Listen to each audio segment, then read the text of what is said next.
Sintayong yang awalnya itu membentuk tim ini sampai bisa lolos sampai tahap ini itu butuh lebih dari 5 tahun. Yang orang bilang kendala dengan bahasa, tapi toh bisa.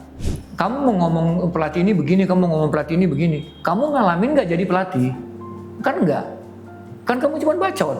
Nah kayak contoh, Toel dengan gagalnya Patrick, orang bilang gagal. Dia punya penjelasan tentang Patrick Kluivert itu penjelasan yang manis terus kok. Nah kenapa pada saat Sintayong dia selalu menunjukkan? Pasti ada yang salah, so. Ya mungkin ada pesan-pesan sponsor yang dengan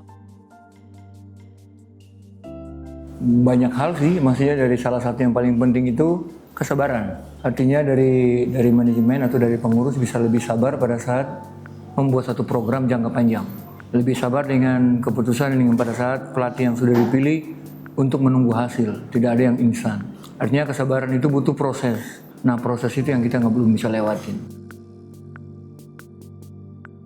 Sebenarnya bukan masalah layak apa nggak layak, tapi kesiapan secara mental kita juga belum siap.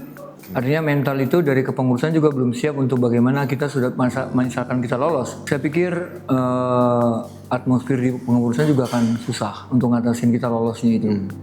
Jadi untuk kalau abang sih bukan dilihat dari layak atau nggak layaknya, tapi kesiapan kita, ya, terutama federasi mempersiapkan diri untuk mengurus itu dengan benar, memprogramkan itu semua dengan benar. Kayak sekarang materi yang ada. Semua orang bilang nggak layak misalkan, atau pelatih nggak ada, semua orang bilang nggak layak. Nyatanya toh mereka bisa lolos sampai sejauh ini dengan materi terbatas juga mereka bisa lolos. Tapi yang bikin tidak lolos kan bukan pemainnya. Sekarang berapa persen orang yang pada saat bisa masuk dalam satu ruangan baru, berapa persen yang sukses dengan adaptasi? 10 orang masuk ke tempat yang baru, yang sukses dengan adaptasi belum tentu semua. Satu saja paling banyak. Apalagi 2, nggak mungkin. Jadi bagaimana kamu mengharapin satu tim yang bagus, yang hebat dengan cuma waktu 6 bulan. Dan sedang Sintayong yang awalnya itu membentuk tim ini sampai bisa lolos sampai tahap ini itu butuh lebih dari 5 tahun. Dan prosesnya itu sangat luar biasa, ganti. Yang orang bilang kendala dengan bahasa, tapi toh bisa. Nah sekarang dengan pelatih yang sama, bahasanya sama, semuanya sama, tapi kenapa nggak bisa? Ya nggak mungkin dia bisa adaptasi dengan pemain yang ada. Karena adaptasi itu satu hal yang paling susah dilewatin buat semua orang. Jadi orang yang punya mental, karakter, itu yang bisa lewatin adaptasi itu dengan cepat. Masalah hasil yang berbeda itu kan konsekuensi yang mau kita ambil. Artinya kontrak kerja dan komitmen federasi dengan pelatih pertama Sintayong itu kan pasti sudah jelas. Komitmennya sampai di mana? Apa yang mau dicapai? Dan ini kan tinggal selangkah. Kenapa perjuangan yang dari proses ini kenapa diabaikan? Cuma dengan kuping yang tipis, dengan sana isu sini isu sana. Saya pikir ini polemik yang kita alamin itu sudah polemiknya berulang kali. Hal-hal yang selalu ada di federasi. Dan yang duduk di orang-orang federasi juga bukan orang yang baru, orang-orang yang lama. Artinya mereka tahu polemik-polemik itu, mereka tahu kasus-kasus yang bakal terjadi di federasi. Kenapa mereka tidak bisa mawas diri, mereka tidak bisa evaluasi. Jadi kalau buat saya ini bukan masalah kegagalan, bukan masalah pelatih atau pemainnya. Tapi secara kesiapan mental dari kepengurusan juga belum bisa untuk kita lolos. Makanya abang nggak tahu cara berpikir mereka. Tapi bagaimana kamu punya barang baru dan kamu sudah sekarang barang yang lama, kamu tahu kamu punya kliknya di mana. Pada saat ini sudah nggak bisa cun, kamu akan bisa bikin di mana? Ini akan cun, ini akan bisa hidup. Oh mobil saya mogok nih, pas saya hidup, saya ganti busi jalan. Sekarang kamu orang baru, saya kasih mobil yang sama, bagaimana kamu tahu? Sedang kamu mesti mempelajari itu dan kamu butuh adaptasi waktu yang lama untuk mempelajari itu. Nah hal-hal itu sekarang yang dulu di federasi kan orang pintar semua. Ya nggak mungkin mereka nggak tahu itu, pasti mereka tahu. Tapi artinya resiko yang sama kan. Dengan pelatih lama saya gagal juga dapat cacian. Dengan pelatih baru apalagi. Tapi artinya kan kalau macam begini kan ya kesalahannya bukan dari pengurus. Kesalahannya kambing hitamnya di pelatih, memang pelatih nggak mampu. Padahal mereka tahu konsekuensi itu. Mungkin pada saat gagal nanti dengan Sintayong, kamu sih sudah bilang ganti nggak mau. Gitu. Tapi itu kan ya kalau abang sih bukan masalah, itu masalah cuma kurang sabar. Jadi nggak berani ambil resiko yang lebih besar dengan apa yang sudah dijalani. sekarang yang milih pelatih kan pengurus. Yang milih pemain untuk naturalisasi itu kan Sintayong. Dia semua pemain ini, saya mau pemain ini. Dan mereka tahu dari awal itu miss. Mereka tahu itu permasalahan. Tapi kan sejauh proses itu sampai tinggal satu langkah mereka tuh bisa ternyata bisa kok sampai sejauh ini. Berarti kan masalahnya bukan di komunikasi. Komunikasi dari mana? Kalau komunikasi tidak jalan berarti dari awal tim ini sudah berantakan. Karena komunikasi tidak sampai. Tapi kan komunikasinya nyampe. Toh kita sampai lolos sampai sejauh ini. Berarti kan masalah komunikasi tidak ada. Pemain juga bisa menjalankan instruksi dengan benar kok. Berarti bukan masalah komunikasi. Dengan proses yang mereka lewatin, dengan kerja keras yang mereka lewatin, progres yang mereka lewatin, step by step itu mereka punya progres. Contohnya, dari awal, hampir setiap minggu kita baca di sosial media, Sintayong pulangin pemain. Dan itu pemain lokal semua. Satunya terlambat latihan, pulang malam. Nah, tapi setelah berjalan waktu, banyak pemain naturalisasi yang masuk. Sampai 2 tahun sebelum Sintayong keluar, kita sudah tidak pernah dengar lagi pemain yang dipulangin. Tapi kita cuma sibuk dengan, bukan sibuk, tapi sibuk dengan cari lagi naturalisasi yang mana untuk mencukupi. Berarti kan persoalannya bukan ada di komunikasi. Artinya proses-proses yang dilewatin Sintayong itu memang prosedur yang dilewatin dengan proses yang bagus gitu. Dan ada hasil sampai ke round 3 segala macam. Itu kan satu, sekarang saya sebagai pelatih saya punya kendala bahasa. Tapi saya datang ke tim yang kenapa saya nggak cari di Korea? Emang di Korea nggak ada orang keturunan Indonesia? Pasti ada kan? Tapi mungkin dia lihat yang setahu dia di Korea mungkin levelnya masih di bawah. Atau mungkin kemampuannya belum. Ya mungkin dia cari di sana dengan level pemahaman bermain mereka lebih, buat dia lebih gampang. Nyatanya memang lebih gampang. Untuk bikin taktikalnya lebih gampang. Kita belum siap. Sebenarnya sih bukan cuma dari pemain, dari kepengurusan juga belum siap. Artinya mereka tahu bahwa kendala utama dari pemain lokal itu disiplin waktu, untuk belum meminus disiplin waktu. Nah, untuk membentuk disiplin waktu itu kan kita mesti bentuk dari usia dini. Dari rumah, SSB, sekolah, segala macam, itu yang mesti dibentuk. Tim-tim besar mereka mau bentuk itu saja itu butuh waktu yang lama. Satu pemain mau jadi sukses saja dia butuh waktu pengorbanan yang lama. Jadi kalau kita mau dapat insan itu nggak mungkin. Kalau pembinaan dan sistem memang kita belum jalan. Artinya pembinaan usia dini juga nggak ada. Pertandingan usia dini cuma baru ada Suratin, EPA. Yang lain nggak ada. Sedangkan kita punya masyarakat Indonesia usia dini banyak sekali. Terus pembinaan usia dini juga yang ada itu misalkan pertandingan festival satu hari selesai. Ya bagaimana kamu dapat kualitas permainan? Program-program yang usia dini yang federasi punya juga ya mungkin nggak jalan, yang bikin kita susah. Sedang untuk membentuk orang jadi hebat di depan sini kan di usia kecil ini yang harus dipersiapkan. Artinya kita bentuk mereka dari kecil tuh. Jadi mereka tahu baru mereka mereka siap di sini. Kalau macam abang lihat saat ini ya setuju. Setujunya karena memang kitanya yang belum siap untuk sampai ke level yang memang lebih atas. Jadi kalau macam tahu itu yang harus dicari itu kan solusi.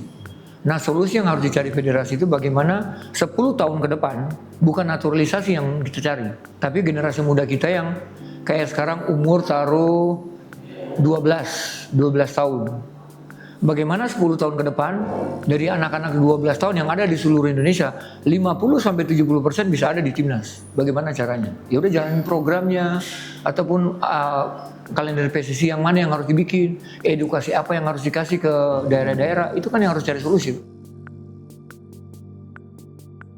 Naturalisasi kan baru ada hampir 10 tahun terakhir. 10 tahun terakhir ini kan baru naturalisasi. Jadi artinya kan kita butuh naturalisasi, kita butuh sesuatu yang baru karena memang di tempat kita nggak ada. Tapi kalau tempat kita nggak ada, terus kita cari di luar terus, sedang kita punya bahan mentahnya banyak kok. Proses itu kan yang bikin bahan mentah itu bisa kuat apa enggak, prosesnya. Jadi proses yang harus kita federasi kasih ke insan sepak bola itu, bagaimana program, bagaimana struktur, bagaimana usia dini itu jalan bagaimana. Mereka yang harus mengedukasi itu ke daerah-daerah. Jadi kayak contoh sekarang, saya lihat Asprop juga nggak jalan kok. Asprop punya program di daerah nggak jalan, Askap tidak jalan, Askot nggak jalan. Terus kamu mau dapat pemain muda dari mana? Sudah nggak jalan, tapi dana setiap tahun federasi kasih dana hibah itu banyak, tiap tahun tetap ada. Kenapa abang bilang gini? Karena kemarin saya ikut kongres, ada. Dana itu sudah 500 sampai 700 juta kok per satu asprof. Nah program mereka kemana? Nah jadi permasalahannya itu semua balik lagi ke lingkungan daerahnya. Mereka pilih ketua asprof, tapi mereka nggak tahu program ketuanya seperti apa, tujuannya seperti apa. Sudah setahun ini nggak jalan. Dia nggak ngajuin lagi tahun depan, masih didukung. Yang salah siapa? Yang salah ya pemilik suara toh. Ya kalau macam klub-klub itu melakukan pembinaan usia dini, mereka tidak akan kesulitan pada saat ada event yang disebut EPA. Kayak sekarang banyak EPA saja itu yang kerjasama dengan akademi. Mereka bohong, kamu mau nggak nih ini? Oke. Nah jual nama lah kayak franchise ya. Nah terus sekarang untuk seleksi saja mereka buka contoh. Ada di Instagram banyak, oke seleksi untuk seleksi EPA U20, yang seleksi gitu emang yang datang sedikit, pasti banyak. Terus standar-standar yang masuk juga, yang mereka lihat datangnya pakai apa nih? Pakai mobil apa pakai motor?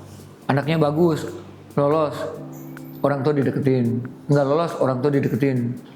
Ya minimal 10-15 juta untuk masuk ke EPA, jadi bagaimana kamu dapat kualitas? Sampai sekarang banyak. Cuman sayangnya orang-orang yang bersangkutan nggak berani bicara aja. Kalau saya bilang kamu punya bukti, kamu punya cetan, kasih saya bilang nama pelatihnya kamu sebutin, saya kasih, saya bicara. Karena itu bukan mau menjatuhkan harga diri mereka ya. Tapi ini loh, kamu punya cara bagaimana dengan caramu ini generasi kita yang mati, generasi muda kita yang mati. Karena dengan caramu 15 juta kamu dapat, kamu untuk dirimu sendiri. Tapi yang kamu pilih yang kualitasnya di bawah. Sedang EPA itu salah satu sarana dan prasarana untuk bagaimana federasi lihat generasi muda untuk bermain di situ. Siapa nih pemain masa depan kita ada di EPA. Standar yang ada di Liga 1 itu diukur, saya nggak tahu, masing-masing pelatih punya standar. Tapi yang ada standar Liga 1 yang abang mau tanya juga, berapa persen sih, berapa banyak sih yang pemain di Liga 1 yang bisa kasih contoh ke anak Indonesia? Nggak banyak kok. Terus kayak sekarang juga, ya memang orang dibayar berdasarkan kemampuan, kualitas yang dia punya. Dia akan dibayar mahal pada saat dia punya kualitasnya bagus. Begitu juga dengan barang bagus, ya kualitas bagus, harga pasti mahal. Ya, tapi harga yang paling menyolok kayak abang dapat informasi itu kayak pemain asing dengan pemain lokal itu punya finansial yang sangat perbedaan yang sangat menyolok. Bukan cuma di finansial, tapi pemberlakuan mereka untuk dalam klub juga pada saat latihan mereka tidak boleh disentuh, tidak boleh benturan. Tapi kalau mereka ambil pemain lokal itu maksimal. Jadi hal-hal itu yang membedakan, membuat gap antara itu. Jadi pemain asing merasa dirajakan, jadi mereka punya gaji banyak. Terus beda, ada yang masih pemain lokal masih ada yang 3 juta, pemain asing sudah ada 1 miliar. Ya sekarang saya nggak dapat duit, dia yang kerja keras. Nah kalau sekarang mereka nggak bisa bicara.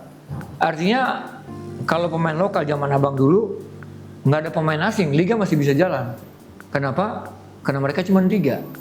Lah sekarang kalau nggak ada pemain asing, liga nggak bakalan jalan. Kenapa 7 orang? 7. Apa yang mau dicari dengan 7? Terus bagaimana kita dapat generasi baru di semua posisi, di semua lini dengan 7 pemain asing? Itu yang abang bilang tadi. Yang tahu itu kan cuma federasi. Karena mereka yang memperbolehkan itu, mereka yang mengeluarkan regulasi itu. Nah berarti tujuan mereka apa? Mungkin tujuan mereka 10 tahun ke depan masih pakai naturalisasi.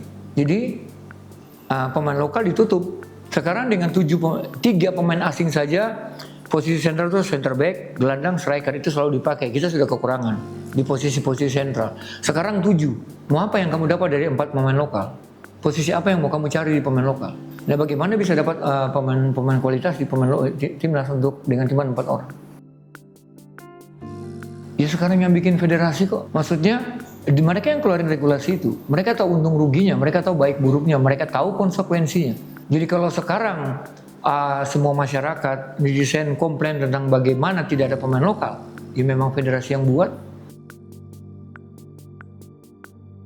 Abang nggak tahu asosiasi pelatih itu ada, asosiasi pemain itu juga ada. Sampai saat ini tapi abang nggak tahu fungsi mereka seperti apa. Tugas mereka sebagai orang-orang keanggotaan dalam organisasi asosiasi pemain sama asosiasi pelatih itu fungsinya seperti apa abang juga nggak tahu. Cara kerjanya mereka seperti apa abang nggak tahu. Dengan lihat hal yang terjadi belakangan ini harusnya mereka yang banyak suara.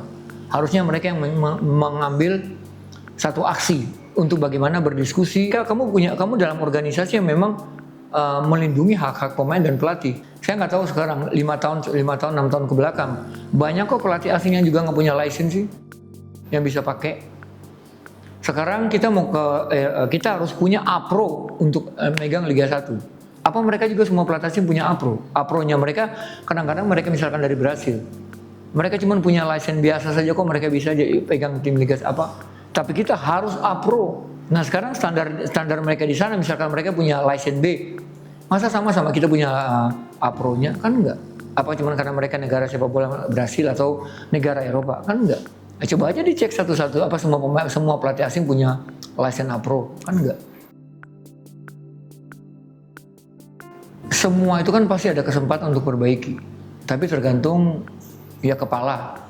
Ya sekarang kalau kepalanya memang membentuk, kita mempunyai program jangka panjang 10 atau 20 tahun ke depan. Saya mau hasilnya di sini, saya mau bentuk ini begini.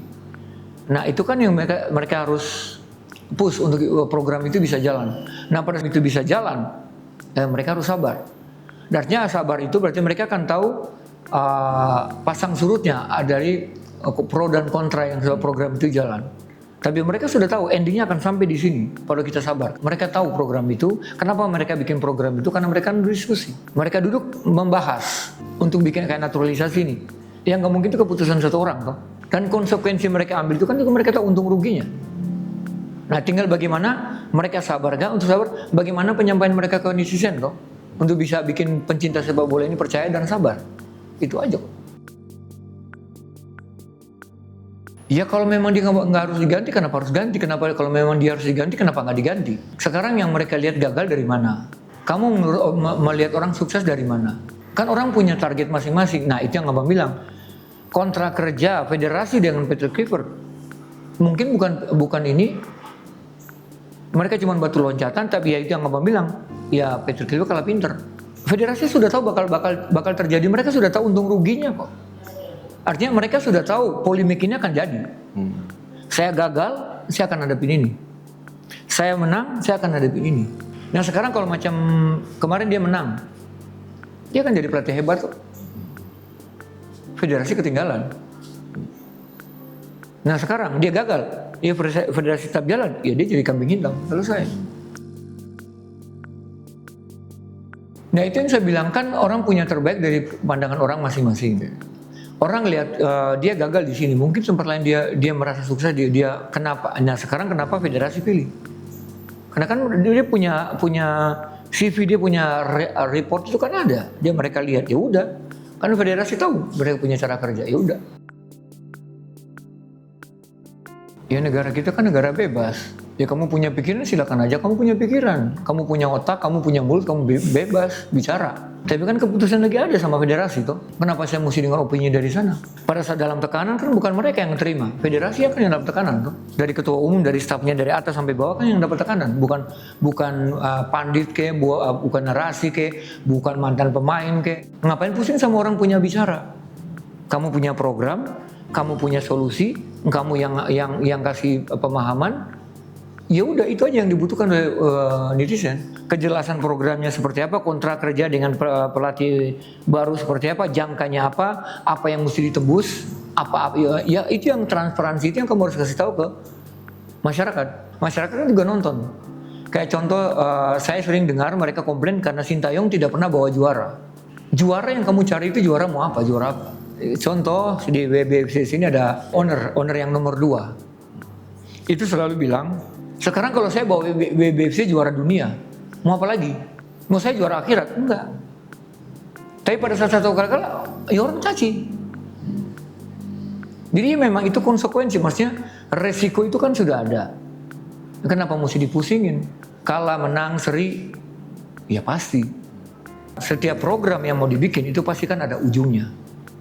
Nah dalam tahap proses perjalanan itu kan pasti ada lika-likunya.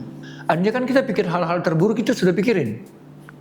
Untuk bagaimana solusinya itu kita hadapin. Nah kita yang tidak punya level kita yang masih cuman bawah saja mikir begitu, bagaimana mereka tidak? Pasti mereka mikir. Dan langkah mereka mikir juga nggak mungkin cuma 1 langkah, pasti 2-10 langkah ke depan. Nah cuman yang abang lihat itu ya kurang bijaksana saja karena mereka kurang siap dengan tantangan saja, mereka kurang siap dengan tekanan masyarakat, kuping mereka tipis, jadi ya tidak sabar. Semua orang pasti punya catatan baik dan catatan buruk. Saya nggak tahu orang mau bikin seperti apa. Tapi seperti Sintayong dan Erick Thohir, Sintayong tidak pernah bikin kita juara.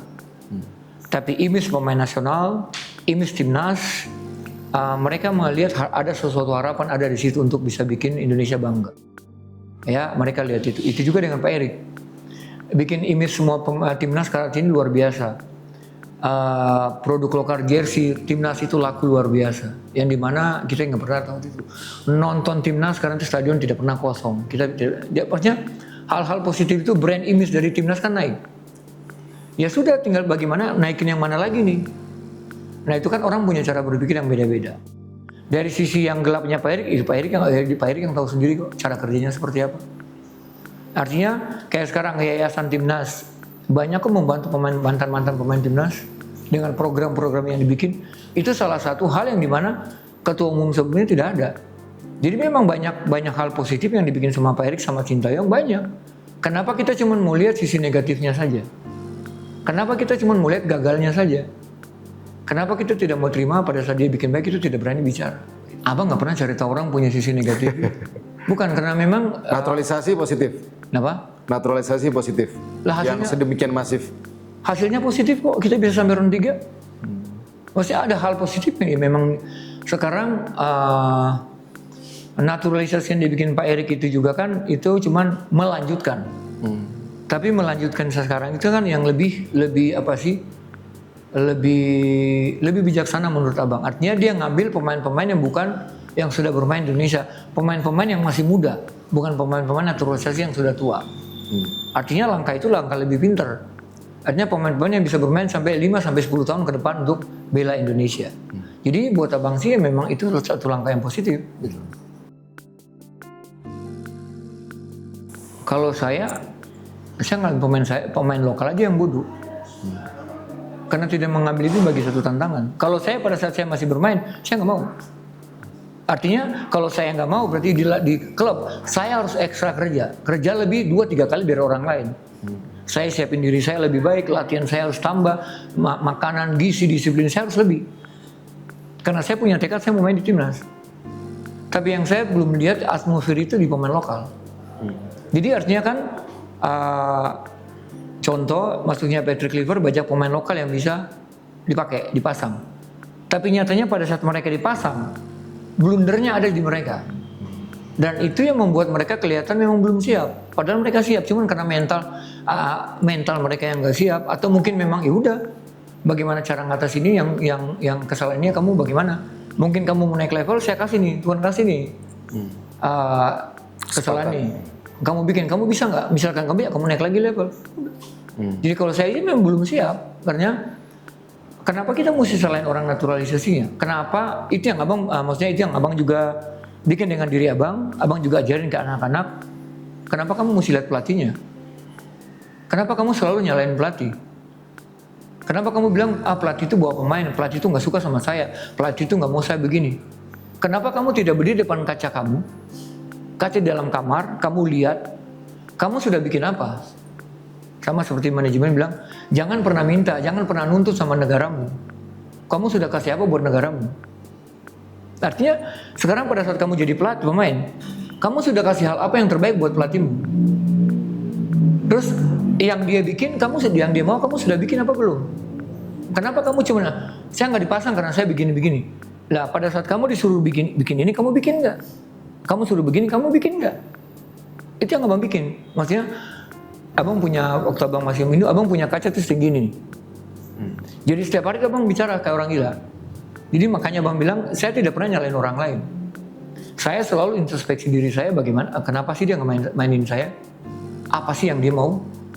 Oh begini, oh dia maunya, saya bikin yang dia mau. Artinya pada saat saya bikin yang dia mau, saya masih belum pasang, masih ada lagi yang salah, saya cari lagi. Bukan salahin pelatih, kenapa dia nggak bisa? Artinya kan dia punya otoritas yang ya, kamu mau ini, kamu bikin ini. Saya belum puas. Coba kamu bikin lagi. Oh, saya mau kamu level di sini. Nah, tapi yang ada di pemain lokal enggak. Kalau abang tanya, abang pernah itu diminta main bek kiri. Itu abang TC Timnas. Waktu itu ada pemain Persib, Kang Dede, Aji Santoso, Jaya Hartono. Sampai saya dibilang naif sama pelatihnya, itu Anatoly Pelusin. Kamu punya ini loh Rocky, kamu punya ini, kamu terserah.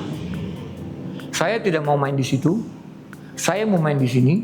Karena saya tahu kelebihan saya ini, saya punya ini, dan saya bisa bersaing dengan pemain depan saat ini. Kalau kamu mau coret saya di sini. Dan abang tidak lihat dari pemain lokal seperti itu. Artinya keberanian kamu berbicara karena kamu punya kemampuan. Kamu tanya kenapa saya tidak bermain, kekurangan saya di mana, apa yang saya belum bikin, itu yang abang selalu tanya pada saat abang bermain. Jadi, oke, kamu kurang ini. Oh, kamu lihat loh, contoh. Orang bilang Bambang Pamungkas punya heading, saya punya. Orang bilang Budi Sorosono punya kuat bandel, saya punya bandel. Orang bilang ini punya speed, saya punya speed. Jadi saya mempelajari semua saingan saya, apa yang mereka punya saya pelajari. Dan saya berusaha untuk bikin sampai bisa. Artinya saya tidak perlu mahir seperti mereka, tapi yang saya bisa. Artinya kemampuan yang ada di mereka juga ada sama saya. Tapi apa yang saya punya kamu nggak punya. Nah itu yang saya ajarin, itu yang saya bilang. Jadi saya nggak pernah nyalain orang. Saya nggak dipasang, berarti saya harus intervensi. Kenapa saya nggak dipasang? Oh kamu kurang ini, ya kamu perbaiki. Ya kalau abang lihat sih mungkin karena mereka pintar ngomong. Ya mereka sekolah itu. Jadi artinya mereka juga tahu apa yang itu taktikal, cuman karena mereka belajar, bukan karena mereka ngalamin. Jadi apa yang mereka bicara juga ya kalau memang benar mau diapain. Tapi kan situasi di lapangan itu kayak contoh mantan timnas yang mau bicara, nggak banyak yang mau bicara. Di Instagram, di TikTok itu sudah mulai Facebook, itu banyak bukan mantan pemain bisa analisa. Bisa keluarin taktikal dari tim ini. Mereka potong cuplikan. Ya karena mungkin mereka sekolah itu. Terus mereka juga bisa, ya membuat narasi percaya, orang percaya. Ya udah, buat abang sih nggak salah.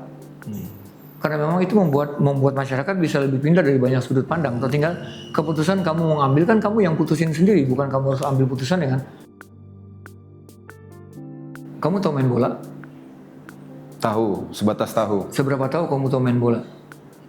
Saya nggak bisa ngukur. Nah terus, bagaimana kamu bisa menjelaskan orang untuk secara detail, sedang kamu sendiri cuman batas main bola cuma segitu. Oke. Bagaimana kamu bisa koreksi pelatihnya? Oke. Mungkin sebagai pendapat pribadi kali ya? Ya itu yang abang bilang karena mereka pintar bicara. Bagaimana kamu bukan pemain bola? Bagaimana kamu tidak mengalami situasi di situ? Kamu tidak mengetahui semua situasi di situ? Kamu bisa menceramai? Karena saya bukan ustadz, itu saya jadi ceramah. Sekarang yang pemain bola, pelatih bola ngelatih saja nggak bisa. Terus kamu yang cuman pandit, kamu yang cuman sekolah. Kamu yang cuma tahu bicara, terus bikin orang percaya, juga bagaimana bisa? Artinya bagaimana bisa kamu menggurui orang yang memang punya dunia di situ? Kamu bisa menjelaskan sesuatu ke orang itu kalau kamu ngalamin, toh? Apa yang saya ajarin itu yang saya alamin, yang saya kasih tahu. Yang tadi kamu tanya, penjelasan mereka benar? Ya benar kan menurut mereka. Yang tadi abang bilang, saya dengar dari sini, saya nonton di sini, mau bikin benar buat saya sendiri kan saya yang putusin. Benar apa enggak itu kan saya yang putusin. Bukan saya harus terpengaruh dengan orang. Saya lihat kok, kayak sekarang di sosial media banyak.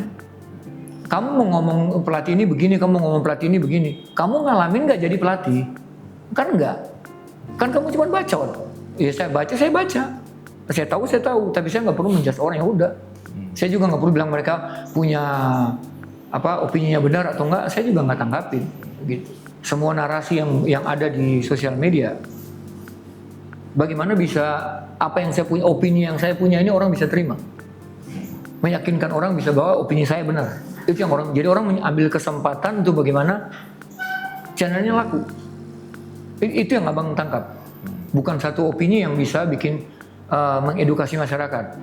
Tapi yang abang tangkap edukasi yang mereka kasih itu bagaimana ya saya punya channel laku.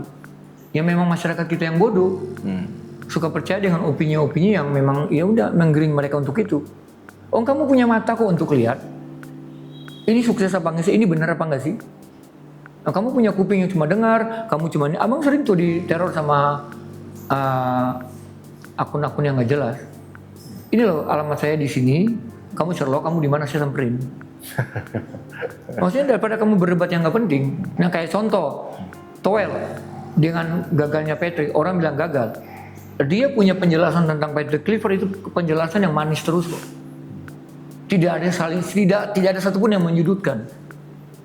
Nah kenapa pada saat Sintayong dia selalu menyudutkan? Pasti ada yang salah, so. Ada yang salah dari dia. Emang yang dia cari apa? Kenapa di Sintayong kamu teror terus? Kenapa di Patrick ini kamu bela terus? Ya mungkin ada pesan-pesan sponsor yang dengan jadi buat abang sih bukan hal yang kalau buat gitu ya mereka punya mulut, mereka suka bicara. Tapi kan kita netizen, kita yang dengar, kenapa mesti marah? Ya kita punya otak sendiri kok. Kita bisa cerna sendiri kok. Kita bisa lihat cara kerja orang sendiri kok. Jadi misalkan kayak lihat Toel, kenapa abang bilang abang bilang kamu pernah main bola? Pernah. Sebatas berapa kamu main bola? Terus sejauh mana kamu tahu tentang sepak bola? Kan kamu tahu cuma senang belajar. Pada saat kamu sekolah, kamu nggak pernah nikmat tahu. Kamu tahu nggak sih namanya TC seperti apa? Kamu tahu nggak sih waktu latihan di TC itu seperti apa? Keadaan dalam TC itu seperti apa? Situasi pelatih menghadapi semua itu seperti apa? Kamu tahu nggak? Kan nggak tahu. Pasang surutnya pemain, naik turunnya pemain seperti apa? Hidupnya pemain naik turunnya seperti kan kamu nggak tahu. Begitu juga dengan narasi-narasi yang lain. Kan mereka nggak tahu, pandit-pandit kan mereka nggak tahu. Yang tahu kan pelatihnya. Jadi pada saat kamu menggurui mereka ini seharusnya begini. Ya coba kamu di situ bisa apa enggak? Coba kamu di posisi pelatih, kamu bisa apa enggak? 30 tahun lagi. Artinya dengan proses yang benar. Kalau cuma kayak sekarang, berarti kan nanti tahun 2000 berapa lagi? 30 ya? 2026, 2030 ya? Berarti kan 4 tahun. Oke, 4 tahun pemain-pemainnya akan umur berapa? Terus kalau nanti pada saat pergantian ketua umum Pak Erik ganti, ada nggak yang bisa mengerti mereka? Ada nggak ketua umum yang bisa lebih loyal? Artinya kan sekarang untuk naturalisasi masuk itu kan nggak mungkin gratis. Dan harga mereka untuk gaji mereka di timnas juga nggak mungkin murah. Mau nggak? Saya saja pada saat zaman saya saja seminggu itu saya sudah bisa dapat 15-an seminggu. Ya. Tahun abang tuh ya. Lah kalau mereka itu ada nggak ketua umum yang bisa loyal seperti itu? Ada nggak yang bisa mau untuk mengakomodir? Nah sekarang kalau dengan 4 tahun, ya kalau macam mereka tidak sekarang misalkan mereka tidak dapat kenyamanan seperti yang mereka dapat saat ini, kalau mereka nggak bela timnas, boleh nggak? Ya boleh-boleh aja. Pada saat mereka dipanggil mereka nggak mau, boleh nggak? Kamu nggak, yaudah saya nggak mau main di luar. Nah sebenarnya bukan masalah kapan kita tidak percaya nggak? Saya percaya kalau macam itu semua dibikin dengan benar. Kenapa? Artinya kan seperti yang itu yang tadi narasi pandit-pandit bilang contoh sepak bola yang ada di Jepang. Mereka bikin seperti apa? Struktur organisasinya, pembinaannya seperti apa? Nah, saya pikir edukasi itu yang perlu dikasih tahu. Sodorin ke federasi untuk belajar ini loh, belajar di sini, ini belajar di sini. Jadi fondasi-fondasi apa yang harus dibenerin? Apa yang harus dibentuk? Nah pada saat fondasi-fondasi itu dibentuk, sejauh mana bisa dibentuk? Terus prosesnya jalan apa enggak? Nah karena pada saat tadi pergantian ketua umumnya lagi, ganti lagi yang baru. Nah itu yang sebenarnya yang bikin kita nggak pernah bisa sukses dalam banyak event. Febrian, masuk ke dalam. Jangan balik, jangan balik, jangan balik. Ya.